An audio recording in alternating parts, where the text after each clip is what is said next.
There it is. I always get giggly when it starts. I'm like, It's like 3, 2, action. Welcome, everybody. It's your favorite unhinged Besties. girlies. Taylor Moore, LPC. Madi Alvarez, LPC. And welcome to Therapist Unhinged Podcast this beautiful May. Yeah. It's Mental Health Awareness Month, It too. is, so be aware. We're to be aware Of your mental health. of your own mental health. Well, I will say too, we're like on the cusp of it, but I love seeing I actually feel like I do notice a pop around this time of the year just for like inquiries kind of towards the end, but I don't know if that's more relatable to like school wrapping up, but I'd like to also think it's Mental Health Awareness Month, so people are thinking about it, but it's always cool to see. I don't know how you kind of feel about your flow I feel like throughout the year. Yeah, this one's a pop for me. I feel like it's popping, but then I also feel like vacation starts to happen, you know? And vacations can feel very healing, and so sometimes people are like, Hawaii did it for me. That was enough. That's all I need. I don't need anything else except for the beach. You know what? And for relatable as fuck. Right. Maybe that is helpful and soothing. Maybe you want a little mental health break. I mean, whatever you need, right? Whatever feeds the soul. Yeah. No, I also think just my demographic working with kids, a lot of parents want to wait till school wraps up. And then it's like, okay, now let's focus on their mental health because we have an allotted amount of time where they can focus on this and go into treatment. Right. So I feel like I always see a pop during the summer right after school wraps up. But nonetheless, it's a great month, and I obviously wanted to bring in a really fun topic, which, I think I started off with, hey, let's just go into something lighthearted this month. Let's diagnose fictional characters. And I was like, what have we both seen lately? What have we both been watching? And right away we were like, off campus. I'm not gonna lie. I don't have kids, so I can definitely binge watch shows. I've already seen it. I'm on my 3rd time around with it. I haven't gotten that far yet. I have 2 kids and they're young, and if I want to watch, that's why I knew it. If I want to watch a show, it's like, all right, here's the day. I'm going to stay up all night and watch this show. I watched it in the first 24 hours because I always have stuff playing in the background.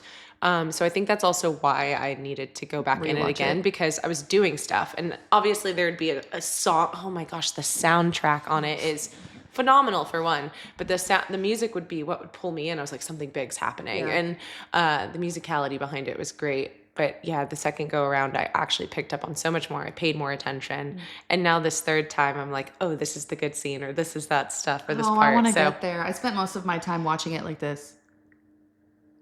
It's just zombified. I was like, I love this. Maddie's so much. Maddie's like, make me feel something. I do Twitch. I'm like, take me back to simpler times.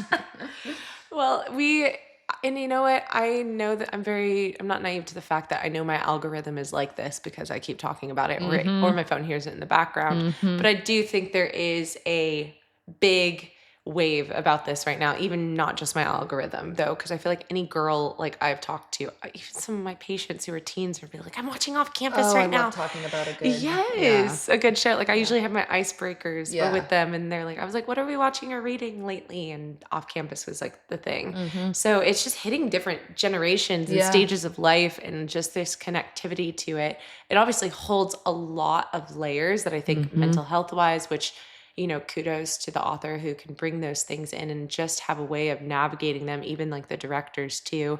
But it holds these elements of these characters that they're so in depth, and they deal with real life things that make them feel more relatable. But we want to talk about how the predictability of knowing that everything is going to be okay is so soothing to the viewer. Yeah. It's so soothing to kind of our nervous system because these heavier topics are being moved through so fluidly, and not in a way that breezes over them, but in a way that and you trust these characters. Right. Yeah. So, and just the nostalgia of it all, so nostalgic, so comforting. Comforting. I love that. Well, that's how it feels. I was talking about how kind of the point of, you watch, I'm 32. And my dad's voice in my head, you're 32, Taylor. He always says this to me anytime I do something stupid. He just throws my age at me. And it's kind of like, I could do the same thing back to him. I won't shout him out today. We'll talk about my dad another episode. Michael. No, but he always says that. But watching this show, they're in college. This is college life. I've been so removed for that from, Right. I mean, I was in my master's maybe like 5 years ago, but It's not the same. no, It's not the from same. that freshman year of college when you're entering those doors at like 18, 19. And yeah, no, just mind blowing that I felt like right back there watching that. Everyone lives 5 minutes away. You can go next door and your best friend's there. And also hear us out. We know not everybody had the same college experience, but if you lived off campus or on campus, whatever. I was an off-campus girl. I was off campus as well. And those were some of the most fun like times of my life where, like the focus of that was you could focus on your just the emotional chaos of being in college. And there was something so freeing and also like non-judgmental about that time, because I think you just like, in a way, like-minded, but we're all vulnerable and we all know it. And I remember I was living in a house with a group of girls at that time, and just the idea of just trying to figure it out, you're riding this roller coaster of emotions, and you trust the process. I think I felt the most like strength in figuring it out at that time. Now it feels a little bit more like just getting older and stuff. It just feels like, am I going to be okay? Like, am I going to be okay? Right. But during that time, it's just so carefree. You're gaining this independence that you had maybe not known before. You're really evolving into your identity formation. Right. That's away from your parents. It's away from your love language, who you want to be with. There's also like some, sorry. Go ahead. No, good. There's also some like forced structure in there. Yeah. Like I don't want to say force. Like you could totally choose not to do it, but like the predictability of, okay, I have class at this time. It's like your life was planned out for you. Yeah. You didn't have to worry about, what am I going to do? Yeah. Well, what am I eating in the food hall today? It's what's there. Yeah. No, I think there is beauty in the routine too of, the structure of school, like what they're focusing on. Cause I think even in the show, you have it. Am I focused on school or am I focused on hockey? Like, or both? It's kind of the premise. Right. But I do, as someone who was a college athlete too, there was something so like those were their jobs. These were their jobs to be a student. That was their job to be a college athlete. And then those other things sprinkled on the side. I think the idea of like, you're building your second home, your second family. Right. And I think college, you do that because you're leaving your, what do you call that? Not nuclear family, like your family of origin. Right. Family of origin. Yeah. Is that it? Right. Okay, good. I was like that OG family. Right. And then you're leaving and you're now building that with your home, whether you have roommates, whether you actually picked this or they picked you based off a quiz you took. Right. You're building this routine. I think the best thing that I saw was in that dorm with all those guys, not dorm, but the frat house, that frat house, or the hockey house, or whatever. House. The flow that you see them get into, and the norms, and the understanding, and the lack of judgment. Like they all had their kind of ways of maneuvering. I mean, the freaking condom like clogging the freaking drain in that first scene. And then the guy being like, I'll get it. He pulls it out. You have the person who is ready to fix things. You have the person who's cooking and making sure it's stuff. You have the person who can plan the parties and make sure the girls are there and having a good time.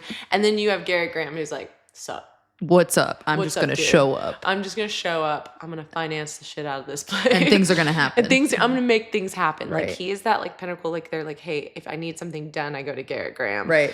Right. Well, it's also like so many different like backgrounds and like people are there for different reasons and, different struggles. And, you've got Hannah who is on a scholarship, and then you've got Garrett whose dad is like funding his entire college career. I love that they tap into the nepotism there. They're just like, Nepo baby. Right. But not judging him for it. Like they have like little underlying jabs of like sarcasm that come from their own insecurities. But I love the way that they were able to address those things. Right. Like, hey, you still are a human being. Like, and yes, you don't go through the same struggles as me. That doesn't mean I need to tear you down as an individual. Just gorgeous collection of different people doing different things, but all fluid and working and meshing together. Yeah. Well, I think like they talk about like such intense topics. Like you have stuff related to trauma, abuse, addiction, and even just these layers of like, hey, being on this kind of economical social scale and everyone being in different tiers of that and maneuvering with each other. Yep. So there's like complex issues, and then there's these more nuances that, you know, people just sweep under the rug, but they still addressed it. Right. And for someone who sees conflict avoidance all the time in, you know, our realm of work, right, they tackled conflict. Yes, they were in it together. Yes. And I think us as viewers watching that, it felt like we would see it, feel it in our nervous system, but we would trust what was going on and they would resolve it. And because we're like, these characters are figuring this out together. Yeah. So watching them move through conflict and like comfort it for ourselves is so soothing. Well, and there was, of course, you know, when we're still developing and we're in college, like there's a lot of things that we're not going to get spot on the first time, but there was so much, I saw so many healthy ways there was unhealthy, of course. Definitely right? unhealthy still. There was avoidance, there was all the things, but then there were these beautiful moments of just like, that's what it's about, right? That's like, it's not unhealthy to have issues, right? Yeah. We can move through that. We can, even in college, you know, in your early 20s. Yeah. Right? Or is that how old you are? Well, yeah, so early 20s. Yeah, I think they're like 18, 19. Yeah. I think some of them are a different range. I loved, sidebar, I looked up their actual ages afterwards. Me and I was too. like, oh my God, yeah, I'm not that far off. Right. I think I'm one of them's like 29. I was like, thank God. I think Garrett, I can't remember what his name is. Hannah, Garrett, Belmont, something, yeah. Hannah's 19. Hannah's Garrett actually the youngest. 28. Yeah. I was like, so close. I know. I was like, okay, thank you. Thank you. That was like, makes me feel something a little close bit to better. me. Yeah. It makes me feel a little bit better that I'm sexually attracted to you. Yeah. Well, also it's like nice to look at that and go, okay, wait, people didn't actually look like that in college. No. Oh my gosh. That's the hardest thing. Okay, again, another sidebar. When you make these shows and then these characters are actually just mature and like in their late 20s and you're having them be high schoolers or early college people, it messes with my head sometimes. I'm like, I can't watch this. But I was like, you look so close to my age. What do you mean? Sidebar. When we're talking about like healthy, this might be getting to, we might talk about this later, but there was a scene with Dean and Garrett in the weight room where he was explaining how to make, that and how to make a woman feel safe in intimacy. And you can just fucking tell that this is written by a woman. Yeah. Because that was like, I was like, I hope this teaches young men.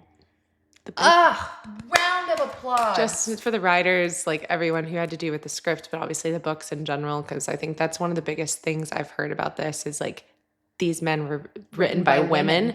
And that is why they're so like, for better words, hot to us. Like, everything. Emotionally hot. Yeah. Whenever he said trust, I was like, dead. I was like, the biggest thing in the bedroom that you keep bringing in is trust. I was like, make her feel completely safe. I was like, and you know, I know there's probably a slew of men out there going, well, that's not realistic. No. Or maybe there is. But let's make it realistic. You want to talk about what you're needing to unlock is our brain. And if our brain is going a mile a minute, we're or our hearts. Yeah. That's how you unlock. Anyways, take note, men. Take note. And just, God, I could not get over it. Don't skip out on the foreplay. Yeah. 6 play, 7 play. Emotional foreplay. All of the play. No, it's such a great scene though, but I'm glad that you brought that up because obviously this is fictional characters and this is written by a woman who went in such a complex way of navigating these people, but not doing it a disservice because I think there is a level of masculinity that men do have to kind of tear down. I think it is very difficult for a man to get rid of social norms that have been holding them back and move into a space of being just so comfortable in the masculinity of today and what can be actually seen as healthy masculinity and something that can connect you actually to a partner that you're with. And it is something that I think they did a very good job because it wasn't just those girl guy dynamics. It was also those guy and guy dynamics of like, hey, having a conversation about that, but just with your friends, not with your romantic partners, and just being and then parents. Oh God, I could go off on a tangent. It kind of brings us into this fantasy level emotional attunement. Yeah, right. When we're talking about the men and that scene I brought up, and what you're saying is like. The male characters, you've already kind of talked about this pattern of they eventually communicate, pursue, they work through it, they stay emotionally persistent, They provide the reassurance, all the things. Yeah, I mean, the amount of times I like watched, I think that's why you kind of binge through this show. It's because it does leave you on a hanger usually. Sometimes the ends of the episodes kind of get there, but you're like, I can't stop there. I need this to be resolved. I think there was one episode that like paused it there. I'm pretty sure it was actually like she asks him for the orgasm, and it's like next episode. I was like, wait. She just. Well, I've noticed I had to take. With shows I get weird, and I like have to pause it, and then it takes me a couple days to revisit it. Oh shit! Really? I know. I'm like.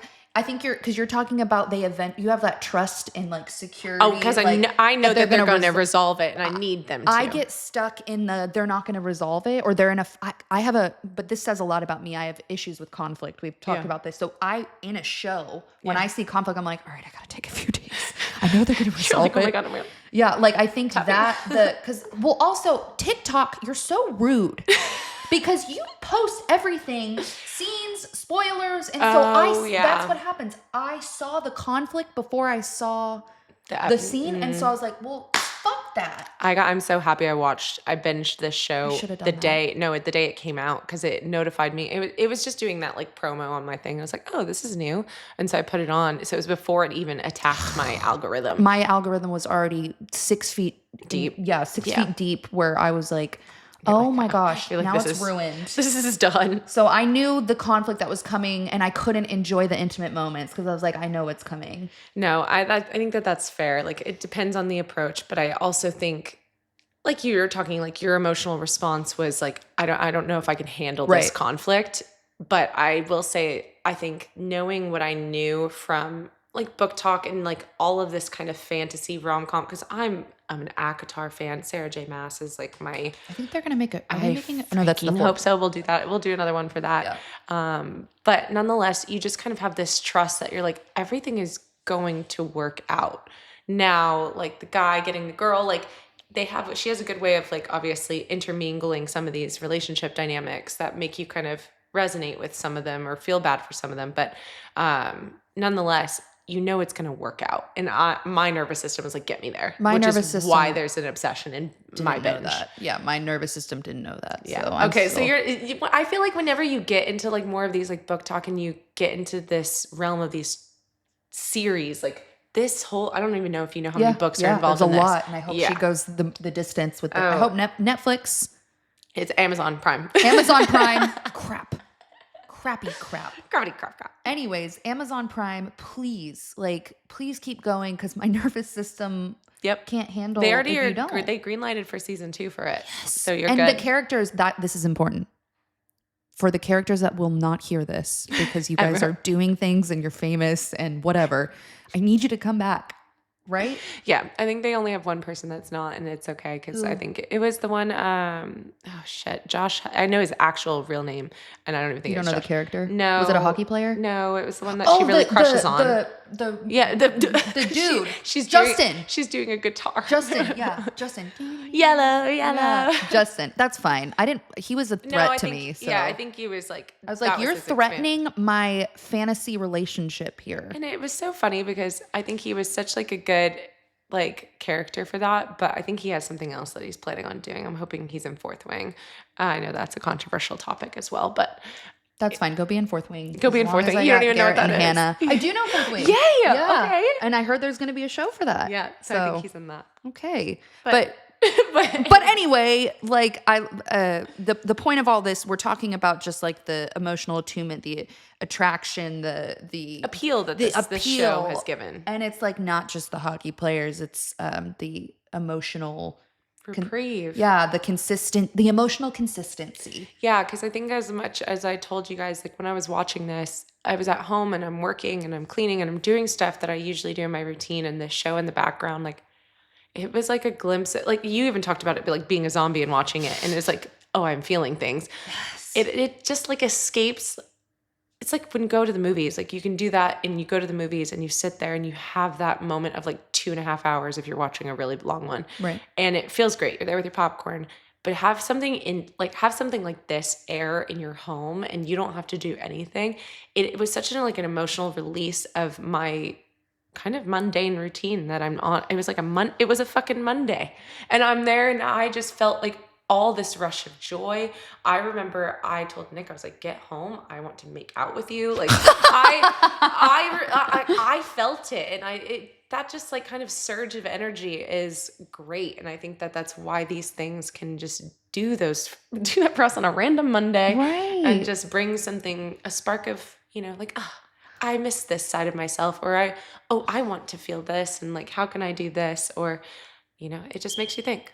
Well, it's kind of like when we were talking about the safety of when you're in college and knowing like I've got this thing planned out for me. That's how I feel about shows and movies. I'm like, for these 2 hours or however long I'm in here, I don't have to, my brain gets to shut off and somebody else is planning and giving me the plot, right? Yeah.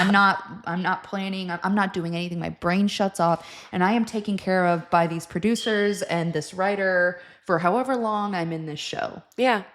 I think that there is that knowing, but I also think of the fact that, because this is not just an off-campus thing, it's like, why do we rewatch? Because like I said, I'm on the third time with it. But I also know that just as myself, I rewatch certain shows just because there is a familiarity element. There's like, I know this made me feel good, because we all have a rewatch show. Oh yeah. What's yours? Okay. Mine bounces. It depends on the season. During like the fall and like winter season, it's always like Gilmore Girls, Friends. And there's one other one, like sometimes Vampire Diaries is a good one for me. Those are ones that I just like, I know what I feel. I like the kind of vibes and ambiance. Now, if I'm just doing stuff like I talked about my Monday routine, Friends is playing in the background. I need something. Our jobs are very stressful, very sad sometimes, very hard. Right. And I need something that I know is lighthearted in the background, and predictability. Now, when I'm going Vampire Diaries, that one is a little bit more traumatic sometimes, and I watch that when I'm in bed, and I'm like, make me feel something, because that show used to make me cry like all the time, and I needed that. I needed that release. So finding shows that brought that for me, it's like that. What's your crying movie? Like, what is something that is going to bring you solace but make you feel the sadness emotion in a safe way? Right. And that's where I would find that predictability with those shows. And I knew it was coming, but it still brought up that emotion. We are so different. So different. I want to hear. I love it. Okay. So when I'm just kind of like, when I need just like not even predictability, when I need comfort, I will watch The Office. I love that. Or South Park. So I used to be able to do that guy's voice. Cartman? Yeah, Cartman. I can't even muster it up right now in my head, because now I have that in my head. Sorry, that's so bad. I love South Park. My stepdad used to watch it all the time. I am so interested. I'm an interesting person. So that, and then when I'm feeling really, this is going to sound weird. Have you ever watched the Chernobyl Diaries? Yeah, Chernobyl. Yeah, I'm obsessed with the one on HBO Max. Is it real or fake? It's a fictional. Fake, fictional. So yeah, Jesse McCartney is is the singer? No. Oh no. This is like a mini series on Amazon. No, HBO Max. HBO Max. I'll show you later, but it's so. There was a movie, because I think there was a movie that had. Yeah, this was a mini series, so it was like broken up. But anyway, I love that. I know that sounds really odd. I couldn't explain why. We could go off on a tangent of why girls love crime shows, and what it does to our nervous this system. one is like the nuclear explosion in Russia, and that was just like crazy. I love it.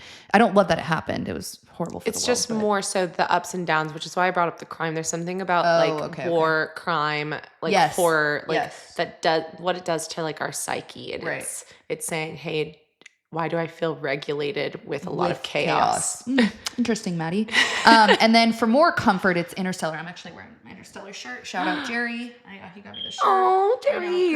This is my favorite show. There's something about my favorite movie. There's something about getting like a favorite movie, a band t-shirt. Yeah. I did have like an ex-boyfriend do that for me for like one of my first ever horror movie. And I was like, I feel seen. I feel seen and understood. That's a dope fashion. Yeah, Interstellar is like my favorite thing ever, and Jerry's my platonic best friend, and love that. I know. We love Jerry. He's the best. Anyways, should we go back to Off Campus? Yeah, no, but no, I think nonetheless, this is going to be one of those shows. I think that's why I'm like segueing it into like, hey, what is your comfort show? Like, what do you watch on a regular basis, and where are you going to sprinkle this in? Because I know I'm not the only one who's rewatched it. I know that I think I heard someone who does another podcast that's way more famous than us was talking about that they were on their third time kind of going around with it. I haven't gotten to the rewatch, but because I have to process. I have to take a minute, but I'm going to jump in. This will be a rewatch for people. I definitely believe that, and I think that there are elements that are hard and like that are going to be moved through, but I don't think that this is a like make you cry one. I think this is a one that if you need that boost of serotonin and just all that good vibes. Boostiest of boosts. Yes, if you need a boost, this is your boost show. What was that? There was that one scene that you were talking about where she asked him for the orgasm. And I was like, no, my scene was the hockey rink, and then this music starts playing and he's looking around. Oh, and she's singing? I felt so much joy that I almost cried in that scene. I'm in love. I was just like, I called my husband, and Daniel. he's running and the sweat is dripping from his beautiful curls. I was like, oh my God, run, go get your girl. Get your girl. You know what's like, this is going to sound, I keep saying really weird things, but it's unhinged. That for some reason that makes me think of just like, whenever I'm feeling like I need comfort, I like want to smell Daniel's armpit. I'm like, give me your pheromones. Oh my gosh. I have actually talked about this with Nick where it's like we have different, I think sweat, like you said sweat and I was like, give me that armpit. There's different sweat. There's something that workout sweat is hot because there's testosterone. Sex sweat is hot. There's like a level, obviously there's like nervousness because if you think about like that nervous sweat is horrible. That one's like the worst smell. Right. But there's something about your other like just pheromones that come out in your sweat and your pores and in during your certain partner. Activities. And your partner that your partner, they're just addicting. Obsessed with. So I bet that's how Hannah felt. Oh yeah, probably. She's like, let me smell your armpit. Sweat. Well, she worked in that freaking, she picks up their just dirty ass shit. Yeah, this is why I could never write a TV series because they'd be like, what?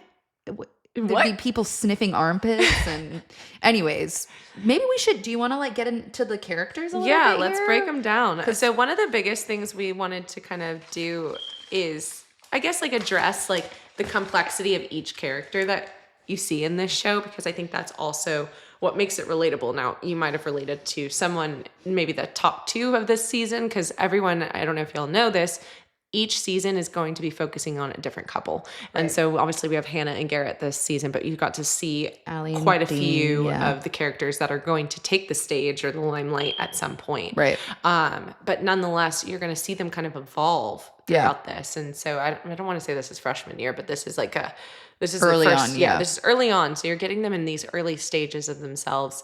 And obviously Hannah and Garrett were the big prime ones, but you got to see a lot from Allie and Dean. I think you got to see a sprinkle of everyone else. But nonetheless, you still saw the complexities that they're building them up to and the stuff that they struggle with. And this is obviously just for entertainment, psychoeducation. These are not real. We're not really diagnosing anyone. We're not really diagnosing anyone. And it's one of those things where this might be connecting points that you've seen, but again, lighthearted.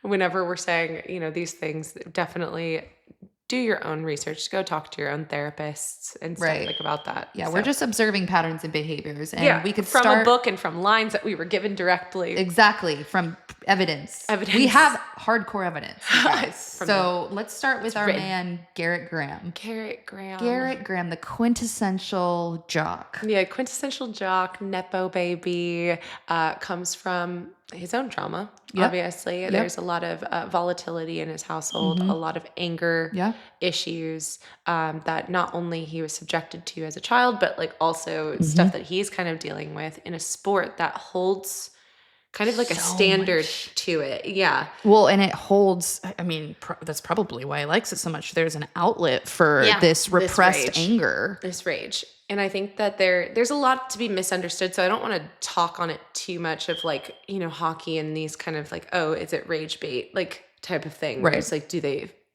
fight on purpose? And I was like, I think there's a lot more complex and I think there's a stigma to it. But I think that there is a lot of tension building. There's hitting and there's very aggressive, if we look at somatic aggressive movements that lead to like obviously you go full blown and then you hit someone into the thing that could be unintentional as shit, but or you're whacking the again. If we look at like a somatic experience and you're literally unlocking permission for anger. Yeah, exactly. And I think that one of those things too is like I said, his background deals with a lot, and he is dealing with a lot of emotional regulation, which he finds, which I'm glad that it talks and alludes to this in the show, because hockey came from his dad, which a lot of the issues, trauma, a lot of the from trauma his come dad. from his dad. But so there is this kind of name-based thing that he's dealing with. He's like, I carry my father's name. I carry the weight of this. And Identity. hockey has always been something that's been an outlet, but it also has carried his dad's name. So he's dealing with both of those things. Right. And he's like, do I actually love this? Right. Do I actually want to do this? Right. And you can tell like there is some passion he finds of it with his friends, with what he's doing. With the community and the chosen family dynamic. Chosen family. But then dad shows up and kind of makes it a lot harder. Shitty. Yeah, it makes it a lot harder. I think that it isn't about the money for Garrett. I think it is, he has a dream, and it does involve like him playing with his friends, him, you know, getting to this level and finding that release, because he has those moments. So it was cool to see that in the show. But I also think there is performance-based self-worth that he's dealing with, because I think with being that Nepo baby, with having that name, even his friends kind of put that pressure on him. Yeah. But he is captain too. So there, you know, there's a lot of things that he has to deal with alongside that. And if we look strictly at like attachment, this is your classic high functioning avoidant. This is, you know, the whole, I don't date. Right. I don't do the girlfriend thing. I don't do the girlfriend thing. Right. I'm like, you want to do the girlfriend thing, but you're avoidant of emotions. Yep. You definitely have, there's a wall. There's a very, very big wall. Understandably large protector part. Yeah. Major protector part, that he had to do that growing up. Right. And then now that vulnerability, no one really knows what he's been through until it gets to the point where Hannah kind of gets to see into that. And I don't even think it was like he barely, like it's getting vocal and more vocal and more understanding. But I love the scene where he sees her dancing when he is going through that high pressure moment, and his dad and his background and anger is shifting in and kind of convoluting his hockey experience. And he takes a step away and he sees her dancing and expressing herself and just being her. And he channels that and takes that onto the ice. Guys, this is, and there are so many beautiful examples of co-regulation in this, of Hannah, and because she was dealing with her own and went to go regulate herself. But co-regulate, like where you, and this is like, there can be health, like when we're not looking at a codependency, right? There can be some beautiful co-regulation. There were moments where she would just walk in the room and he would breathe, right? And that is where you're like, wow, my nervous system find safety in this person. Yeah. And oh gosh, I loved it. I was having like a therapist hard on the whole time.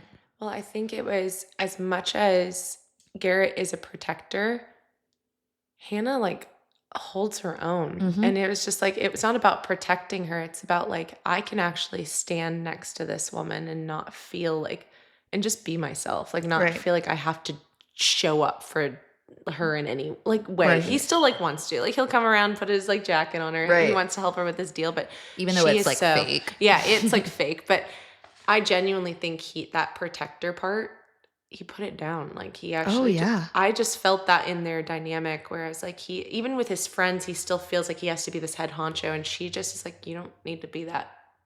Like, because he was vulnerable. It's like, I need to make this great. Like, so there was vulnerability that I think he had started in that moment. Well, it's like, I don't want you. I don't need you to do anything. Like, there were no expectations.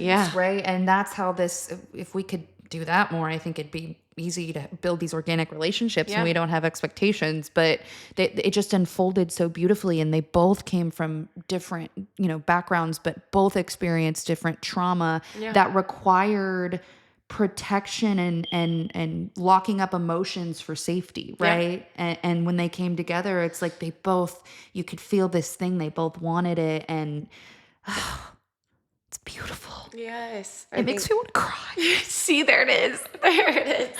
Because it's just so like when we've all maybe felt that within a relationship where your nervous system finds that, even a friendship, right? Yep. When you find that safe person. Tear. And you can just breathe, you know, and I think that's what this couple represented, even in all their ups and downs. Even if they definitely went through it, but I think there is beauty in noticing it right away with them. Yeah. Like the friendship that they just started to mold. But we'll shift it over to Hannah because Girl, Hannah. obviously we went through Garrett pretty extensively. But Yeah. Hannah is one that from the get-go, like I talked about her having, she holds herself, she knows herself. And there is something so positive of when we meet Hannah in this show that she went through something absolutely horrific. Right. And moving through that, there is still kind of an avoidance. Right. I think that again, opinions. I think that she moved into a space of healing, has been obviously operating, but I think that healing kind of stopped where it's like, I'm functional. Right. She's like, I saw my therapist. Can't remember what she had said the therapist's name was, but she's like, Claire, Carol. She's like, I had a great therapist. I'm she like, did. Good for you, girl. I'm so glad you went and got help and got support. But yeah, it definitely seems like at a certain point, sometimes we stop and go, all right, we're good. Yeah. And that's great. And you probably are. But then there are moments where you're seeps, triggered or activated. Right. Yeah. I think that it is saying when other things kind of come up, and this was like sex for her. This was like that stage of like, hey, I have a block that haven't been able to break through. And as much as like, obviously she gets to go and explore this with Garrett and finally find someone that she trusts to move through this with, there was still like a point where it's like, hey, that's still work you can do with a therapist. Like they have talks about this, and they would kind of go through like exposure therapy. They would walk you through kind of things of like, hey, what are you comfortable with? Right. But yeah, there are ways that we can kind of continue on. And I would just say that was the only like note and tidbit that I would say for her is like, hey, just because we go through that moment of healing, those things still come up. There's going to be little seepage through different things, different incidences where those triggers or activations can come up, and it's worth exploring past. And obviously too, she goes through the instance of obviously running into her abuser, and that is absolutely horrific to kind of see in real time on a show. But the way that they handled it, I think that they did such a good job of balancing what we needed in those moments, but also caring for us of like, okay, what's going to happen on the other side? Because she was so into her work and healing process that it was very helpful to see the more of the struggle come, I think, from Garrett at that point in that instance. Like she was like, I'm here with you and I'm okay. Yeah. And I don't need, I don't need, anything else other than you be here with me. Yeah, right? Exactly. She was like, I'm ready to show up for you. I actually went to like a comfort space. I went and talked to her. She went and talked to her music teacher. She went and did these things. And it was like, now I feel like I can go. And I'm no longer avoiding that space, avoiding talking to Garrett. Like I'm going, and because she originally was just ignoring his texts. Yeah. But again, those are the most like probably intense scene episodes. Now, whenever it comes to Hannah, I think that, like I said, the little bit of avoidance there. And some pretty, good examples of PTSD. Oh, yeah, definitely a lot. I mean, the hypervigilance, the, kind of flashbacks, things like that. But healthy coping mechanisms, like her going and dancing. But again, I would say like, yes, dancing it off, going and having those like, hey, this is who I am. I don't, regulating herself. But having a space to talk to. She was another person who didn't tell anyone there. And again, not, she doesn't have to. But I think there is creating safe spaces for yourself. It didn't show her going and talking to a counselor there either. So that's where I was kind of like. There are so many moments of just like, again, I'm brought back to just these moments of where you're watching someone heal real time. I don't know if this is just because I'm sure a lot of people can relate to this, not just therapists, but where you see healing taking place in real time. I keep bringing it back to the sexually explicit moment, that orgasm thing that they did. I'm just like, it's not even like where I'm like engaged in watching them do their sexy thing, even though I was like, whoa. But it's the how healing. You are giving her autonomy. You are letting her be in charge. You are making her feel like she's in control. And I'm getting chills. Yeah. I swear. Like, I hope there are so many women that felt, like seen in that moment. If you've been through something similar as Hannah, I was just like, oh my gosh, like I loved that. And then there was another one with Allie where she was like, I've known this whole time. Oh, done. Chills. It's done. Yeah, no, I know. It's so powerful and it was done, I felt like done right in the essence of just honoring what could be true. Because as much as I'm like, hey, Hannah, like, why didn't we go see a therapist, continue on. But it is true. Like in that day and age, what do we know? Like, what do we know at that Right. time frame? And I think that she had that confidence to ask for help from the people that she trusted and built trust with and got to get to this headspace. And it's a beautiful thing. And I think that at the end of the day, she definitely is moving through like a crush and a moment of, building up her confidence. And Garrett does a great job of helping her just even feel more empowered. Yeah. And I think the last kind of ending song of her just singing and really breaking through that shell yes, just breaking through that shell of, hey, that last kind of bit that maybe she didn't realize that, hey, this is me. Right. Like, this is me with all of it. And yes, Garrett helped her, but she's the one who pushed herself through. And I love it because they're both avoidant, maybe in different ways, but it's like such a testament to like, it's not like, oh, I'm avoidant, so I need to find secure. No, it's like two avoidant people can, if they're healing, if they're doing the work, if they're, aware and holding themselves accountable, and you can heal, you can find a safe relationship. Yeah, no, she absolutely did. And I think that there's not too much to, like I said, expand on. She deals with probably one of the heavier topics. Yeah. But nonetheless, I think moved through that, showed kind of just a clear understanding of what she was still dealing with in the time that we met her, and then how she was able to finally make an intimate connection in a way that was authentic and not just based off of attraction. Right. Garrett was not the one she was, maybe that first scene was. Yeah. But yeah, no, she had her eyes on someone else. Yeah. But, moving to a little bit more lightheartedness, I related to her character so much because she was a perfectionist, people pleaser, right? Like she used perfectionism and doing all the things as a way to feel safe. And I think that was really fun to see, just like all the perfectionists out there, all the, the ones that feel like they have to do everything right. She was a great representation of that. And it's so funny because I feel like I related more to Allie and Garrett. I think just as like a protector part. Right. But also like just Allie is just like this, not like control, but there is like a level of like people pleasing there, but more in control, I think. Right. So nonetheless, I was like, that's cute. I could see that with you, Hannah. Yeah, I could see Allie and you. Yeah, but I mean, we really wanted to touch on Hannah and Garrett because those were kind of there was obviously, we could probably go on forever to talk about all of these characters. There's so many. I mean, we haven't even gotten, maybe we'll save like in a year, come back to Dean and Allie. Come back to Dean and Allie. Because they were amazing. They were absolutely. But I think like going through like these characters too, I think that one of the biggest ones that I'm excited to see is Dean and Allie's like connection. Their dynamic. Because we obviously got to see a little bit of that relationship build. Yeah. And you got to see Allie kind of dealing with this kind of idea of love, of it needing to be forever committed, stay with the same person, routine can be a good thing. Knowing a person can be a good thing. That must be right.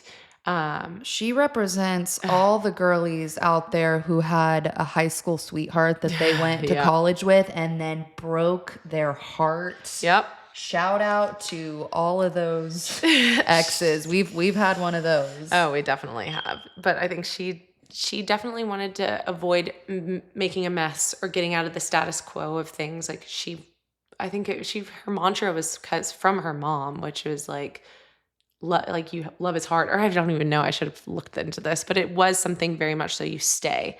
Yeah. Like you sit with love is supposed to be like this.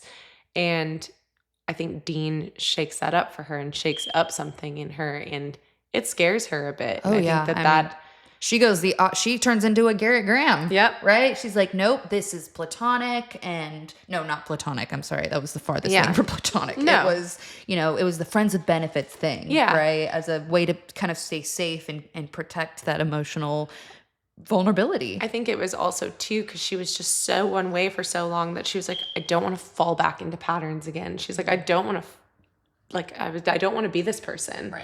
She was kind of seeing herself.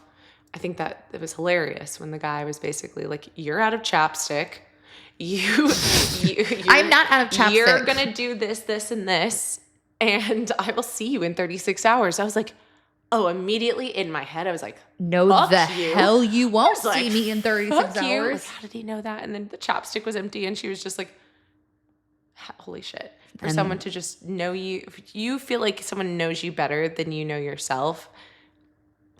Well, and then that real-time moment of like everything changed for her in that moment. Yeah, no, right? I think that was a big eye-opener. Shift. Yeah. She was like, I don't want to be this predictable person. No. And I think she was trying to break out of that too. I mean, she was bringing out the Kama Sutra with that man. She was just like, can we not have missionary? I know. Thou us love missionary. I could get behind missionary every night.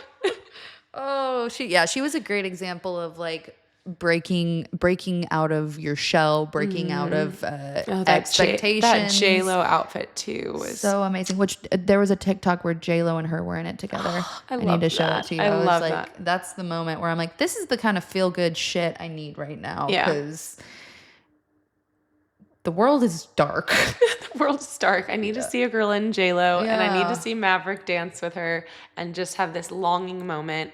And I think that longing we're going to definitely see. Obviously, spoiler alert, if you saw the last episode, we recognize that they're both kind of recognizing that they want each other. Right. But they both, like, Allie ended up sleeping with someone, and she thought it was a random, not so random at all. Which, by the way, we should put at the beginning of this spoiler disclaimer alert. And then maybe a little trigger warning. Yeah, trigger warning. Just to be respectful and safe. Absolutely.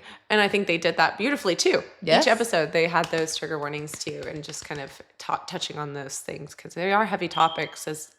As light-hearted and careful that they were about it, still it's there. So things to note. Which maybe we could also include some resources for. Yeah, absolutely. Yeah.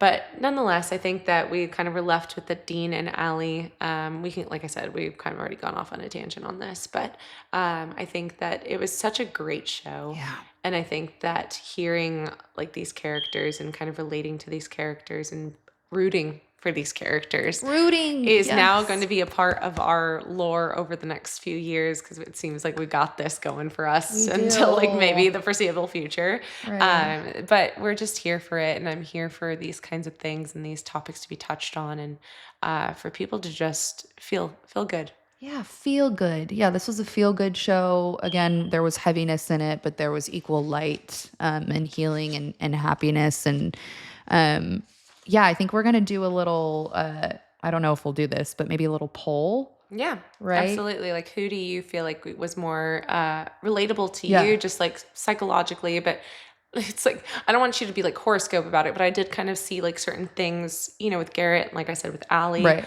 I noticed. If you obviously resonated just with one. Right. But would love to kind of hear your feedback on, who was relatable to you and just their stories. Because we didn't even touch on the fact, I think it's John. Right? There was so many different through, people. Like addiction. Yeah. That's a huge, John Logan. Yeah. He's the one who deals with addiction in his family and kind of those socioeconomic dynamics. He struggles, I think, the most. Yeah. But there's a lot of different diverse characters in here that you can kind of, again, coming from different backgrounds. And Tucker's the most stable. Which is so interesting. As a therapist saying it. We also saw the least amount from Tucker, but I think he has a very healthy balance right now. We'll see. I think he would go to therapy for sure. Yeah. Like, he would be willing. He would absolutely be willing. He's definitely got people pleaser in him. Right. That Thanksgiving episode was nuts. But let's finish off. I do want to answer. I had some funny questions for us. So I'm going to ask, but who do we think would ghost their therapist? I would say Dean. Yeah, Dean for sure. He's too silly goofy. He's not too silly goofy, but he's like the classic like hide behind humor. Yeah, I think he would like, okay, let's go to therapy, but then just like ghost it. Right. Garrett, I feel like would make the therapist appointment but cancel. Like Absolutely. He would say like, hey, like not going to be able to make it because there's like a responsibility. Yeah, and I'm not saying that Dean's not responsible, but he was just kind of like. Right. But who would cry first in therapy? Oh, yeah. Yeah, Logan. Definitely Logan. Right. I think that there is just an emotional, like, in-tunement there, but I think there's just a lot bubbling under the surface. He needs a good cry. Oh, yeah, Logan does need a good cry. Who uses humor as a trauma response? All of them. Yeah, for sure.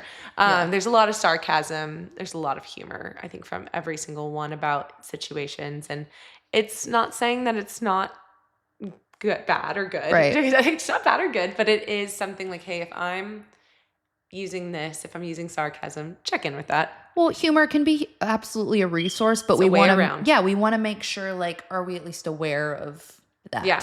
Like, I'm kind of, what you're doing is going around that problem, and you got to come back to that because that could be festering. Yeah.